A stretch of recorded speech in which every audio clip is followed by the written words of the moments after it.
Jajaran Polres Buleleng menangkap satu orang kurir narkoba lintas provinsi di kawasan Lovina Buleleng, Bali. Dari tangan pelaku diamankan satu paket besar sabu-sabu yang hendak diserahkan ke pengedar narkoba di Buleleng. Tersangka Lukman Hadi alias Lukman, pria asal desa Sabrang, Kabupaten Jember, Jawa Timur, dibekuk Sat Narkoba Polres Buleleng pada Minggu malam.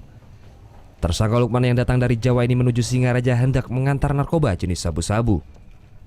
Tersangka ditangkap di salah satu hotel di kawasan Lovina Buleleng. Dari tangan pelaku diamankan satu paket sabu-sabu yang dibungkus dengan plastik flip ukuran 6 gram. Barang haram tersebut hendak diberikan seorang pengedar di kota Singaraja yang belum dikenal tersangka. Sekitar pukul 04.00 kami mendapatkan informasi dari masyarakat bahwasanya ada penjual dari Jawa. Berdasarkan informasi tersebut, kami menindaklanjuti tersangka itu menginap di salah satu penginapan di Anturan. Setelah kami lakukan penggeledahan, kami mendapatkan dari tangan tersangka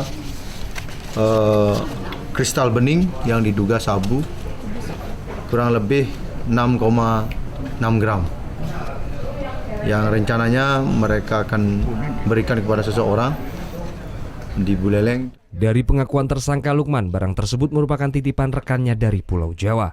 Tersangka diminta untuk mengantarkan paket tersebut ke Singaraja dengan menumpang bus. Tersangka mendapatkan upah sebesar Rp300.000 setelah berhasil mengantarkan paket narkoba tersebut.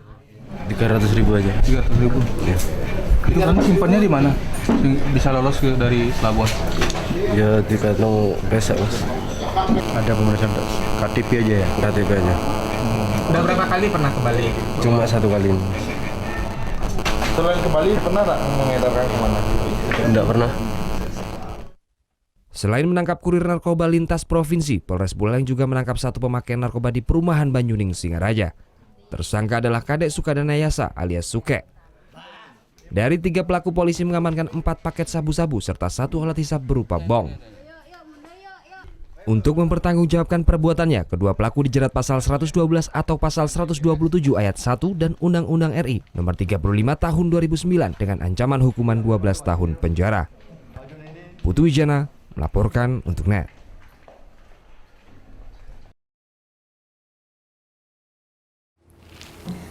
Udah selesai kan nontonnya? Nah, jadi jangan lupa buat like, komen, dan subscribe ya.